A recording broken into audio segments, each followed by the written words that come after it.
Akaswani Imphal Ningthoukhongjam Suni na pau pazari ahanbada maruiba pau Rajapal Ajay Kumar Bhalana hairi Rajya sigi mipum kudimakna amata oina nungsi sanana laiminaduna yaiphabal lamdam mama ohelasi Hauzik sathariba nongzu mipam asida Pahalgam gi terror attack amasung Operation Sindur gi matangda lagliba ningthaukaba numita akhanama mipam mama pangthoklagani Atal Pension Yojana scheme asi sahi tara mapung pharok pagaloina scheme asida mi chalakpa mi kotini pan henkre amasung me department na hairi Manipur yauna awang nongpoki Rajya sing amasung lebaga sigi mapam kaya da ngasi akan benong churaba yai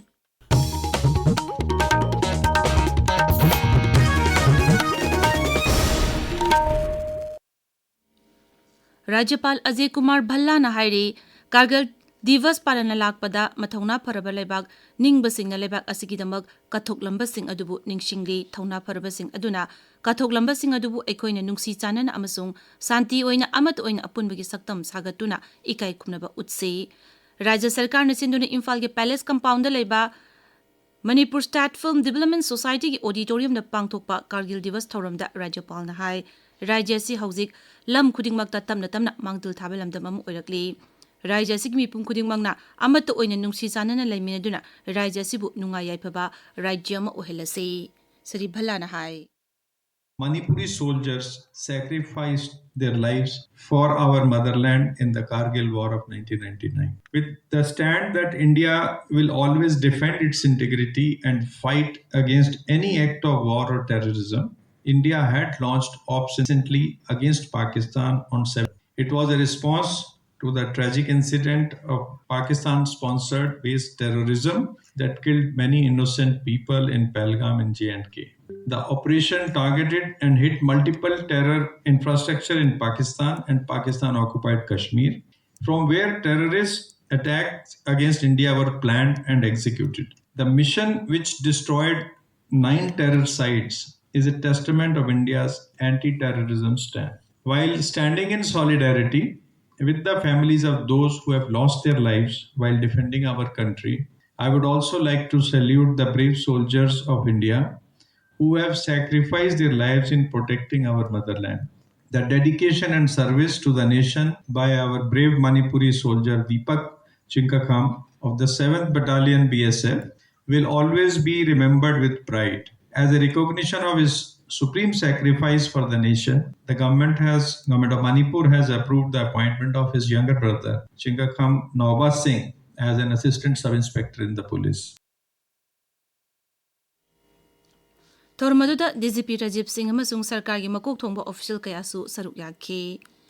Rashtrapati Draupadi Murmu amasung Pradhan Mantri Narendra Modi na leibak asigi damak thawai kat kharba thauna farba lanmi sing dangasi Kargil Divas na lakpa asida ikai kumnabu uli numida sigi mari lenyana Rashtrapati Draupadi Murmu na piba pauzal namada leibak asigi thauna farba mathau da hanba leitana mangnom da changsin bangamba thauna asi top topani leibak asigi lanmi singi kathokpadana mathau oiduna leibak asigi miyam da achawba para kaya amasu tambiri Pradhan Mantri Narendra Modi gi pauzelda leibak asigi damak kathokharba mathau na faraba lanmi sing adugi damak leibak asna chauthokchai makhoibu matam pumbuda ningsingduna leiragani makhoigi khangba kanba thauna asibu tungi lakadawra mirol singda tamjaningai oiragani Ngaksel Mantri Rajnath Singh Defense Secretary Rajesh Kumar Singh amasung CDS General Anil Chauhan ngasi Nai Delhi da leiba National War Memorial da Kargil Divas thawrongga mari leinana ikai khumnaba utkre Indigenous Peoples Association of Kanglaipak Ipakna Zenim amasung CMO Imphal is kapuna kusan maduna sinba no muyoiba lemna layangbi kema mapangthokle Imphal is ki yengong popuda leiba Emmanuel English Academy da hauzi hauzik myoy kaya layangbi thabak chathari kema sida gynae pediatrics ENT otology medicine psychiatry cardiology and speech audiology and speech therapy yauna tongan belaina sing layengli kemasi nungthil pung manga phawa chathagani haire Prasar Bharati gi makhada Akashvani Imphal gi regional news unit ki oina full time contract basis ta editorial executive newsreader cum translator Manipuri launanaba application thazin ki ba candidate singi marakta gi tangai fadaba qualification suraba post asigi written examination saruk yaba yaraba candidate singi list thokle list asi Akashvani Imphal Palace compound gi notice board natraga regional news unit Akashvani Imphal dagi khangba yagane प्रधानमंत्री नरेंद्र मोदी की पुंगनिंगी वा मन की बात की चाम कुन मरी सुब एपिसोड हयेंग अयु पुंग 13 आकाशवाणी की थोंग संदोकने थौरमसी AIR news DD news PMO अमसुंग इन्फॉर्मेशन अमसुंग ब्रॉडकास्टिंग मंत्रालय की यूट्यूब चैनल सिंगदसु लाइव स्ट्रीमिंग तौगनी LRS चुराचानपुर दसु थौरमसी संदोकने मसीगी मणिपुरी वहनथोक प्रधानमंत्री न वांगांग बहेक लोइबगा आकाशवाणी इम्फाल न संदोकने मसी नुमित असिमकी निमदांग पुंग 9 दसु अमुगन संदोकने डायलेक्ट लोन सिंगदना मथंगी निमित्त संदोकने ताबिरिबा पावसी आकाशवाणी इम्फाल दगिने पार्लियामेंट्री अफेयर्स मंत्री किरेन रिजिजूना हाइरे हौजिक चथरिबा नोंजु मिफम असिदा पहलगाम की टेरर अटैक अमसु मदुगी तुंगदा चथगिबा ऑपरेशन सिंदूरगी मातांगदा लाग्लिबा निंगथौखाबा निमित्ता अखनबा मिफम अमा पांगथोक्तुना खनरगने नई दिल्लीदा पाउमिसिंगदा सि रिजिजूजिंगना हाइ लोक सभा अध्यक्ष ओम बिरला सभापति ओइदुना पांगथोकिबा बिजनेस एडवाइजरी कमिटी की मिफमना वारेबसि लौखिबनी मांगना हाइ हिरमसिगी मातांगदा लोक सभादा पुंग 13 काइथोक्तुना खनगनी अमरोमदना राज्य सभादना लेपाकुपो निमित्त पुंग 13 संगना वाफमसिगी मातांगदा खनगनी हाइरि विरोधी दल ऑपरेशन सिंदूर की मातांगदा खननबा हाइरकिबा वाफम अदुबु सरकारना हौबदगी हौना यादुना लाक्लिबनी विरोधी दल संसद की मिफम असिदा अयेतपा पिबिदनबसु श्री रिजिजूना अपील तौरी अटल पेंशन योजना स्कीम असी सही तरह मपुंग फारकपगा लोइनना स्कीम असिदा मिंग चलकपा मी कोटी 9 हेनख्रे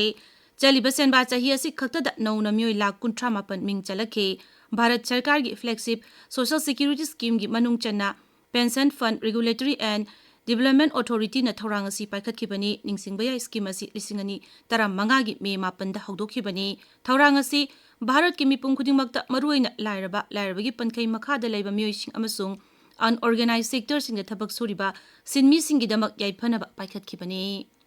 मेड डिपार्टमेंट हाइरे मणिपुर यावना अवांग नोंपोकी राज्यसिंग अमसुंग लेबागसिगी मफम कयादा ngasi अकनबा नोंग चुरबा याइ अरुणाचल प्रदेश असम मेघालय मणिपुर नागालैंड मिजोरम त्रिपुरा नोंपोक थंगबा राजस्थान केरला कर्नाटक की समुद्र खोंगबान सिंह उड़ीसा तमिलनाडु पुदुचेरी अमसुंग कराईकरना चिंगबा मफम सिंग तोंगान तोंगान मफम खरदा ngasi अकनबा नोंग चुरबा याइ हाइरे उत्तर प्रदेश उत्तराखंड हिमाचल प्रदेश हरियाणा जम्मू काश्मीर अमसुंग राजस्थान की मफम खरदा था सिगी 19 फाउबा अखाक अराउ यावना मया यूरोप नोंग चुरबा याइ छत्तीसगढ़ मध्य प्रदेश विदर्भ कोनकान अमसुंग गवादा हयेंग फाउबा अकनबा नोंग चुरबा याइ हाइना रेड अलर्ट लाउथोखरे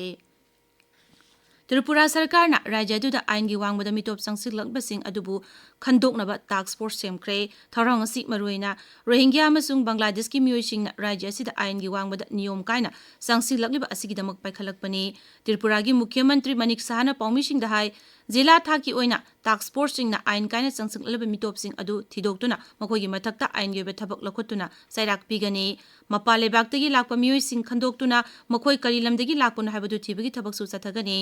हौखिबा चहिदा बांग्लादेश सथोकिबा इरांगना मरम ओइदुना त्रिपुरादा बांग्लादेश की मियोय क्या संसिलकलिबसिंग अदुसबु थिदोकनी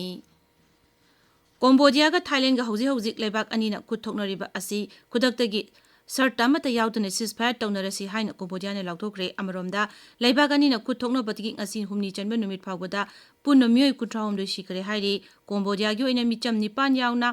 पुन्ना मियोय 13 लेखिद्रे अमरोमदा थाईलैंड की ओइना मिचम 13 याउना पुन्ना मियोय 10 लेखिद्रे हाइरि मियोय 35 हेना कंबोडियादा लेफम चाफम खंगदना लेरी थाईलैंड सु मियोय लाख अमा 50 हेना लांजेनरी मरगसिदा कंबोडियादा लेबा भारत की दूतावासना मफम अदुदा लेबा भारत मचासिंग ngangkhoi मफंगसिंदा चथोक चसिन तौदनबा सेक्शन वासिंग हाइख्रे करिगुबा खुदोंग चादबा लेरबसु अतुबा मतमदा दूतावास असिदा पाउ पिरकनबा खंगहली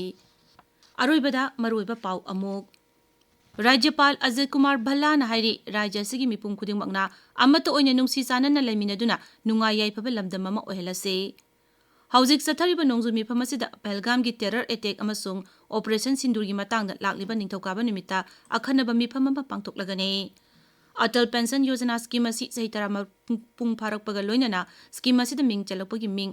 कोटी 9 हेनख्रे अमसुंग मेड डिपार्टमेंट हाइरि मणिपुर यावना अवांग नोंपोकी राज्यसिंग अमसुंग लेबाक असिगी मफम कयादा ngasi अकनबा नोंग चुरबा याइ पाउ लोइजरे